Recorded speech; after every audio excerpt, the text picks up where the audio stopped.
filoloji magistr o'quvchisi Xatar degan bo'lsa, o'zlariga tanishib chiqaylik. 1985-yili 3-oyning 16-kuni Qashqar Qo'ni shahrida o'quvchi oilasi tug'ilgan. 2002-yildan 2006-yilgacha G'arbiy Shimol Millatlar Universiteti qonun kasbida to'liq kurs o'qigan. 2013-yildan boshlab Anqara Universiteti Türk tili va adabiyot kasbida magistrlik o'qimoqda.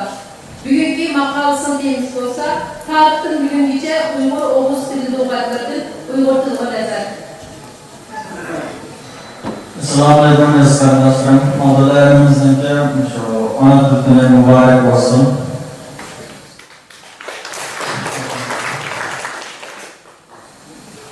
Endi sizlarga so'zlamoqchi bo'lgan temaning tarixi bugungacha Uyg'ur o'g'iz lug'atlaridan Uyg'ur tiliga nazar.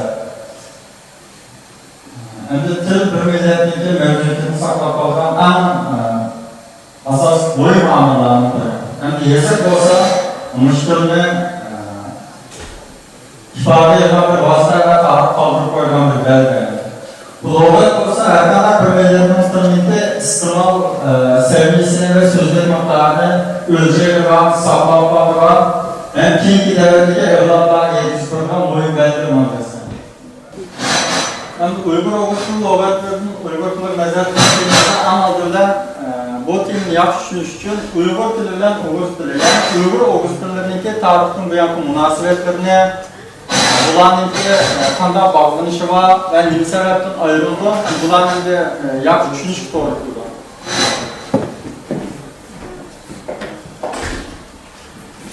Endi Uyg'ur tilining tarifi Türk tilidan ayrilmaydi. Türk tilining tarixini Uyg'ur tilidan qat'iy ayrilmaydi. Endi Uyg'ur o'g'iz tilini tushunadigan vaqtda Türk tilining tarixini tushunish to'g'ri keldi.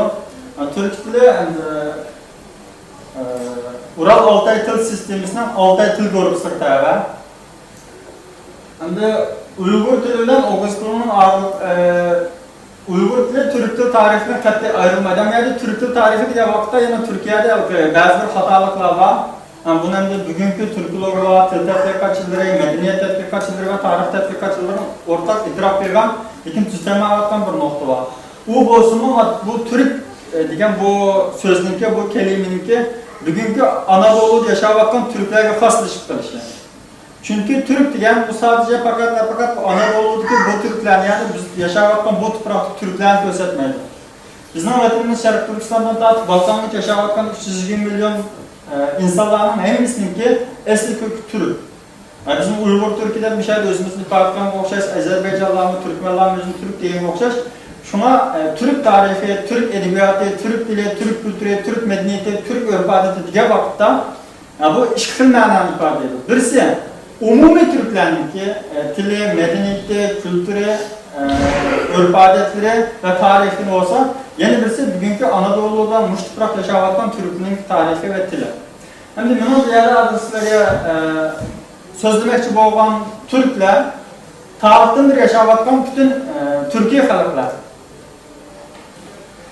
Hem de Türk dilindeki tarihi azlık tarihşünasla til tadqiqotchilariga karşı hem de 4 yıllara vardı. Şuraya çapıralım. Yani yazık tarihimiz Köktürk devrinde miladi 5. asırlardan başlandı. Şuna da Uygur Oğuz tili diye vakitte Uygur tili bilen Oğuz tilini ağırga vakitte mi Köktürk vaktinden çıkış durup muş tarihi noktadan çıkış durup hem de bölüştük oldu. Hem de en destekte bu Türk tillerini bölgeyle Rosla attı.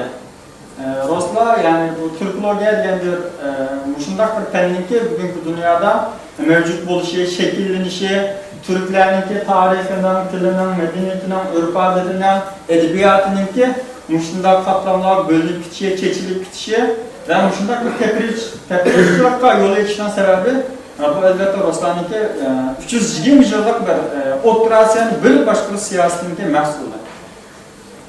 Hem de tuncu katın hem de bu Türk dilini hem de bölgelerinden birisi Samalyovski. Bu adam en deslepte G'arbi Hon tili ve Sharq Hon tili de bunu Hon Türk'ün boyunca ağırdan. Hem de G'arbi Hon tili dediğine Oğuz tili, Sharq Hon tili dediğine Uygur tilini gösteriyor. Onun da ilkin Türk devrikaya vakitte hazır İstiklal merkezkaya rayonunda tıllarının en yeniki Oğuz tili, Tillarning eng to'g'risi yozma va to'qsi tili, tillarning eng ochiq va ravon tili Farg'onalarni boshkent qilgan turklarning tili deb ta'bir bergan Mahmud Qashqarning ta'biri bo'yicha Issiqko'l markaz qilgan Sharq turk tili va G'arbiy turk tili deb ikki turkumga ayrilgan. Bu yerdagi Sharq turk tili Uyg'ur qarliq til guruhini, G'arbiy turk tili degan vaqtda Oğuz Qipchoq til guruhini ko'rsatadi. Endi Uyg'ur qarliq til guruhida bugungacha so'zlashayotgan millatlardan Uyg'urlar, O'zbeklar, Serb Uyg'urlar var.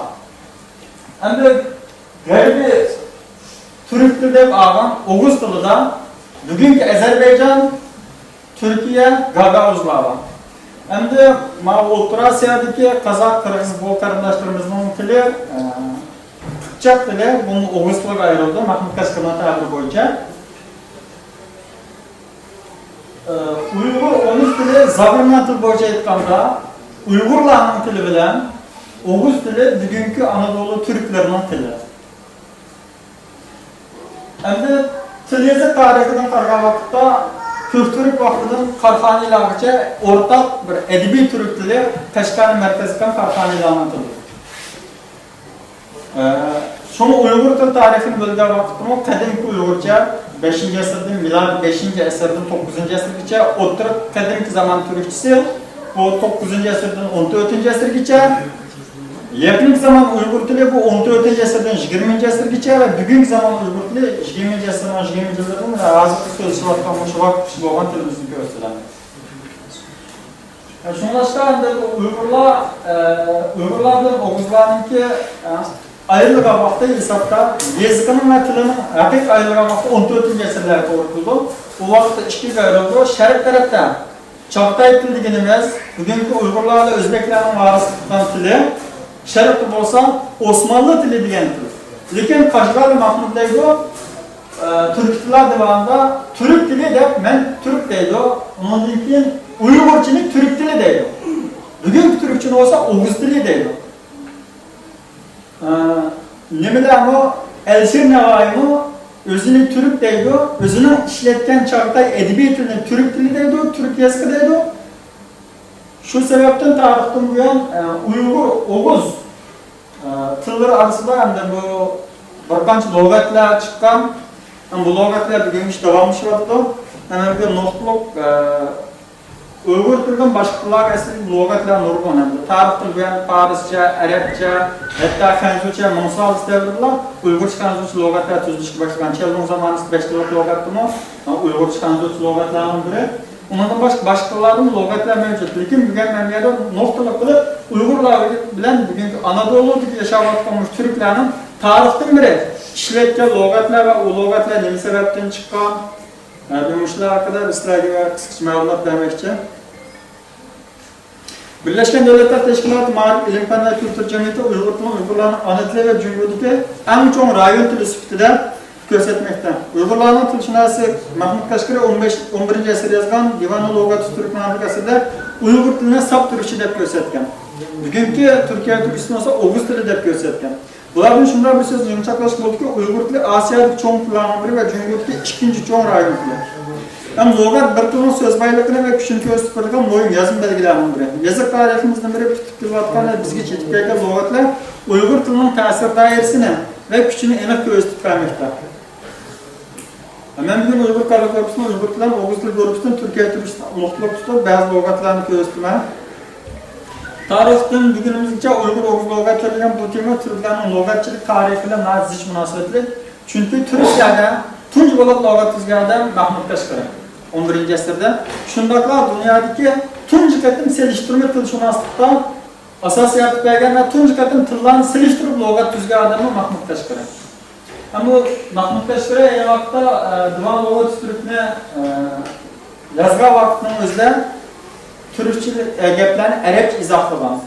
Shundaqla turkiy millatlar so'zlashadigan shivlar, masalan, Oğuz Qipchoq shivisi deganimiz bugun Qozoq, Qirg'iz va Ozarbayjon, Turkman va Turkiya turkisida ishlatilayotgan so'zlarni ayni vaqtdagi o'zi turkcha deb ko'rsatgan Xoqoniya tili bilan selishtirib turib izohlagan bo'lg'achqa Şunlaşkan Mahmut Kaşkır'a bütün dünyada seliştirim tilşünaslıkniki atsayla tuncu katında şu seliştirimi tilşünaslık boyunca logat tüzgen adem hesaplanıdı.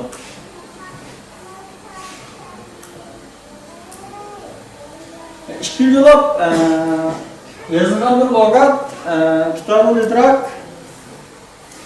İdrak ile Lisan-ı İdrak. Hem de bu eser Türk devletleri, tarihte Arap zamanları kurulan Türk devletleri, Türk zamanları kurulurken Arap devletleri tabiatı birbirine Arapça bilen Türkçünün özara təsiri sebep olan, buluklu Türklerin Müslümanlığı şiddetin, Türkler Arapça yuturgan ve Araplar Türkçe yuturgan sanat tügesiz kitaplar tutilgan. Bularning içinde Müşür Mısırlık Türkçünas Ebu Hayyan tarafından 1312 yazılgan, bu adam eslinde ait şair, damlık bir ölüma edebi alim. Bu adam Ultra Asya, Türkiye, Saud Katarlık, aynı vakit İran Katarlık nurgun devletlik bağlan, ilim tahsil kılgan.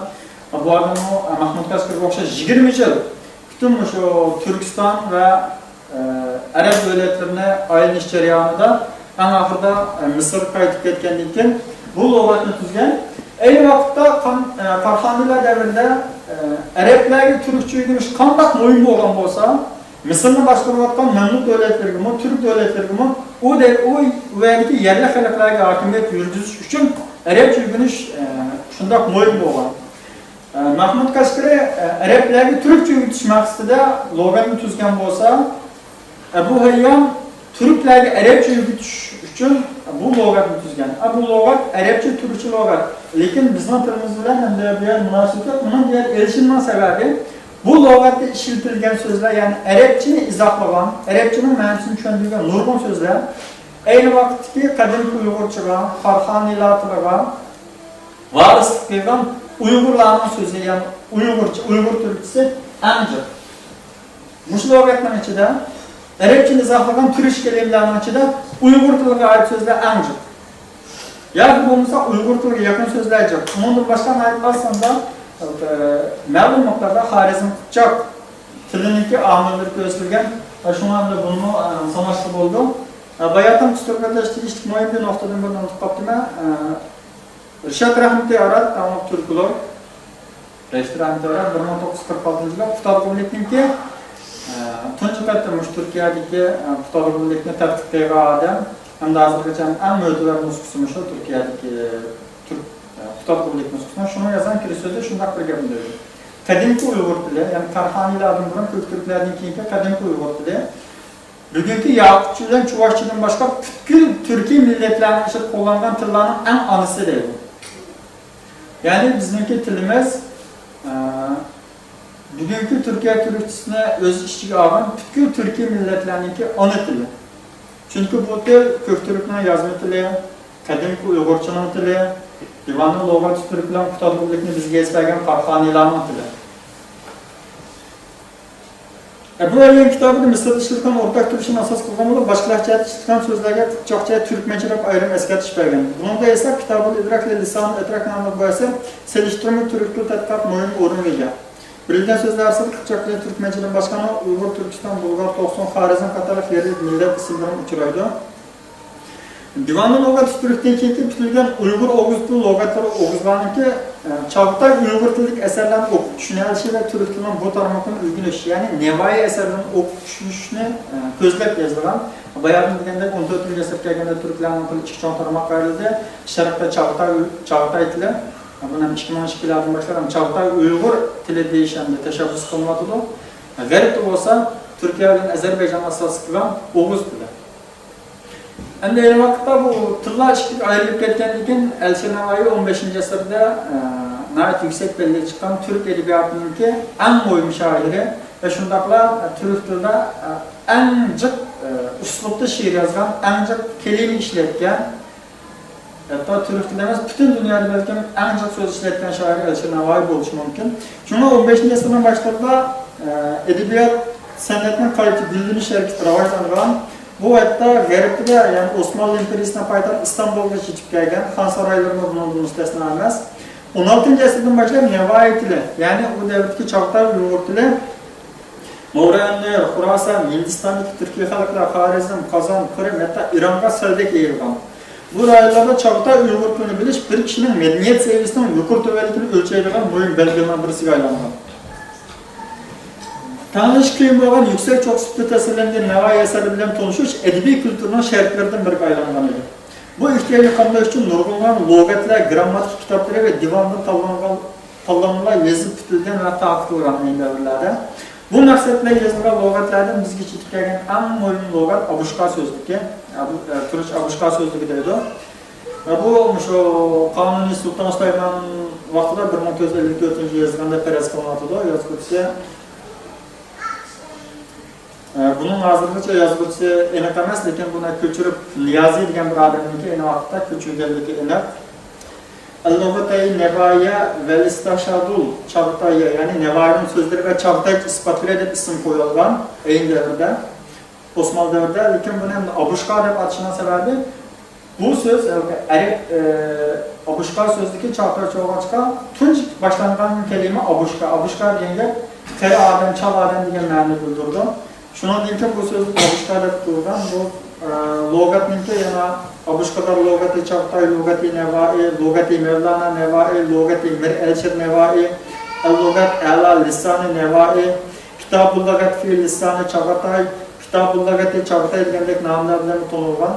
Bu eserni Türkiye'nin hazırki Türk Dil Kurumu'nun başkanı Marmara Üniversitesi'nin profesörü Mustafa Kaçal'ın 2012-yilda bu eserini neşr qildi, qayta o'zi qilib yangidan.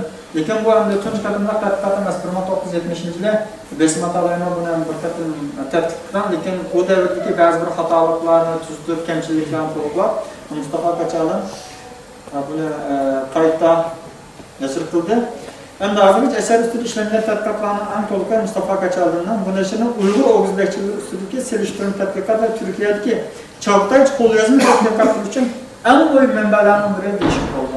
Bu yerda turk tillar o'qiyotgan o'quvchilar yoki bo'lmasa universitet ishlayotgan professorlar bo'lsa, yoki bo'lmasa Turkiston tarixini tadqiq qilgan tadqiqotchilarning hammasi asosan Çağataychini bilishga yoki bo'lmasa shu vaqtda tadqiqot qilgan vaqtda cho'qim shunday bir lug'atlarga ehtiyoji tushgandi. Onun iki Şeyh Süleyman el-Bukhari'nin lug'ati Çağatay ve Türkiye Osmanlı nomli asrmi şu Uygur o'qituvchilik lug'atidan biri bo'lib, turkologiyani so'nggi turkologik nisbatan bir ilmiy doktorati bor. Bu eserning turk filologiyasining eng muhim mas'ullaridan biri ekanligini o'tirib qo'ygan. Bu lug'atni İstanbul Nehtan matbuot shirkati tomonidan 1881-yilda yasalgan. Bu lug'at yana 1902-yilda ingliz konsulligidan Budapeshtda neşr qilingan. Bu neşr lug'atning nemis tarjimasi bo'lib, bu tarjimada nurg'un xatoliklar mavjud. Hatta bu lug'at 1990-yilda Lanjudo'da neşr qilingan.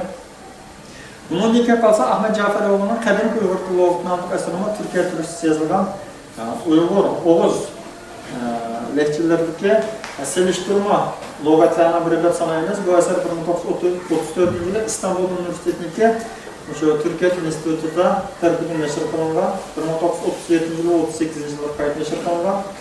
68-yil ve 2011-yilda Türk Dil Kurumu tarafından qayta to'liqlanib neşr qilindi bu eser. Bundan keyin Yetib Üniversitesi'nin o'qituvchisi Suat Ünlü 2012-yil 10-oyda Konya neşr qilingan Qarxonli Türkçesi so'zligi. Bu so'zlikni kitobni bilaylik. Ve Türkiye Tillar Divanı tadqiq qiluvchilarda kam bo'lsa bo'lmaydigan qurol hisoblandi. Hamda Qarxonlilar Türkçesining so'zligi asosan kitoblar bilan Türklar Divanida uchirgan so'zliklardan e'lonlangan. Lekin endi bu tillar ko'p turkchining va qadim uyg'urchining davomi shundaqcha Çağataychilar va bugungi hozir biz so'zlayotgan uyg'urcha asos sog'an tillarning so'zligi bo'lg'achqa bu lug'atning intayin muhim bir lug'at. Undan keyin yana o'xshash suratniki Çağatay uyg'ur tiliga Turkiyadagi yana lug'at 2010-yilda yana Konyada neşr qilingan Çağatay turkchasi so'zligi.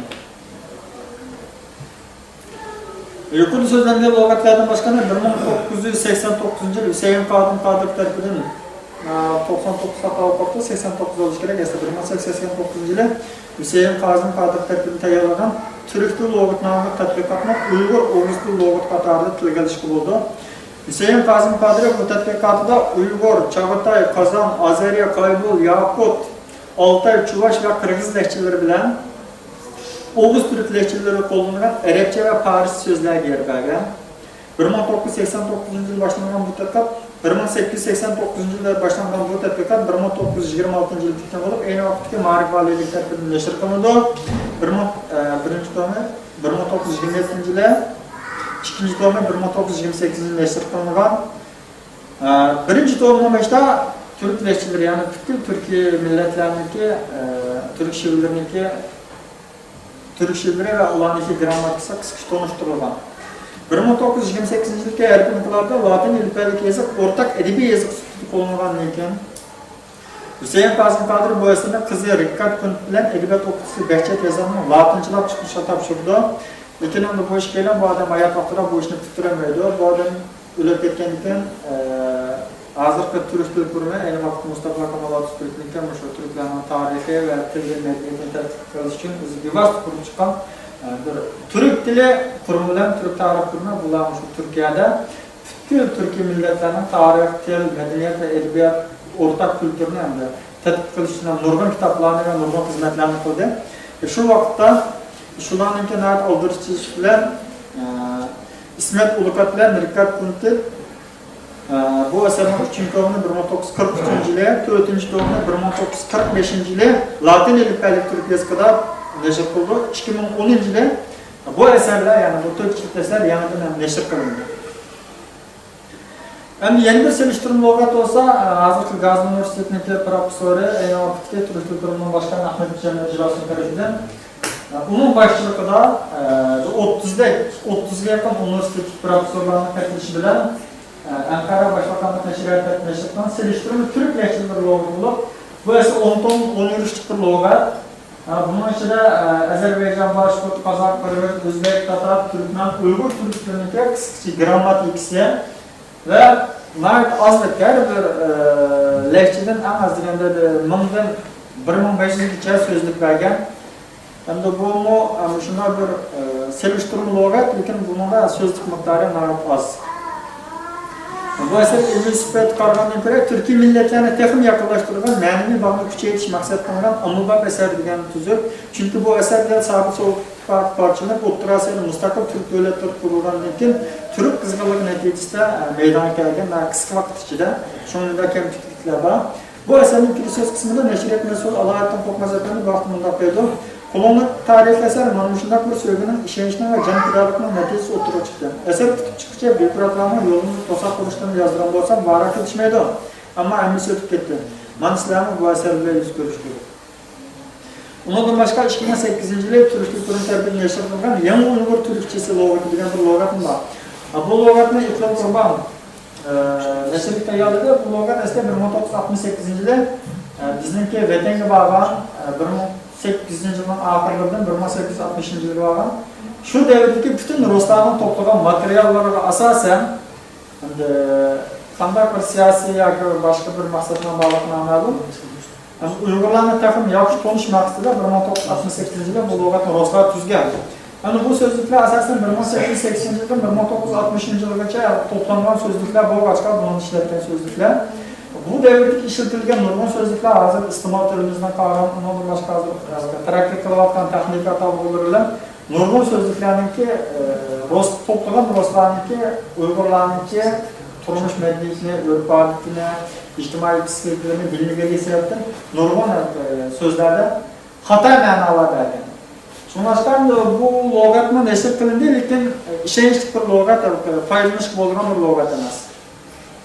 Bulardan kalsa Mömin Abdullah düzgün 1889'da çıkan Türkçe Uygur logat, Türkçe ülken güçler işletilirken en nopuzluk eserlerden birisi hazırlıkça.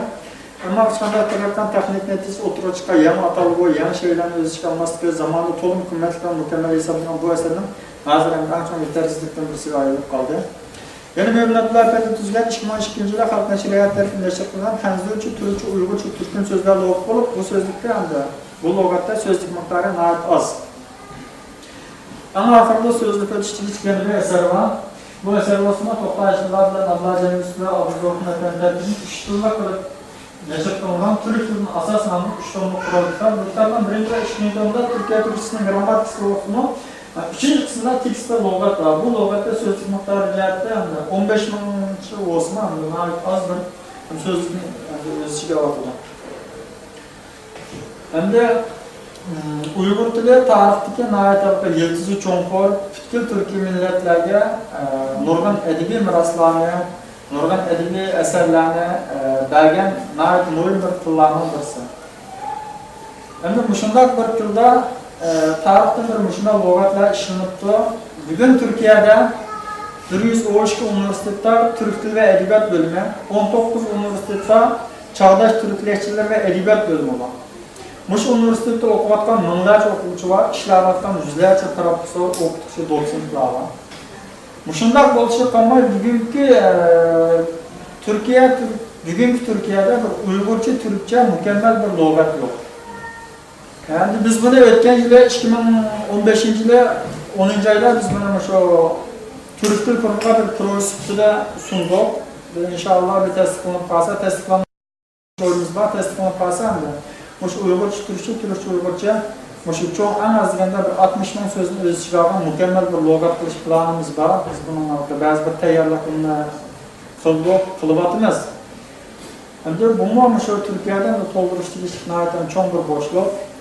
Çünkü Türk Dil Edebiyatı ve Çağdaş Türk Lehçilerdeki hiç kandak bir Türk Dil dersi Uygur tılını atlap, Uygur bolup mu? Edebiyatımız hem de içilmeden bir hem de Bozdu Kurak okşaydı, bulup yakın zaman edebiyatı. Uygur tılını atlap, hem de hiç kandak bir yak baramadı. Bütün ders programında, derslerinin hem de bu Uygurca çokum var. Yani muşundak var boğan bir tilninki dersler, boğan tertip konulatkan ve Türkiye'de muşuncak bir nüfuska iyi boğan Uygurlarınki hem de bir logatı hem de azı Türkiye'de yok. Mükemmel bir logat yok. Bunu hem de şu aldığımız yıllarda yani şu Anadolu'da bir campidakarlar kıldıgan şu bir klasmen tetbikatçılık sütüde bir tolukunu tutuyor yapan bir kararımız ve işimiz.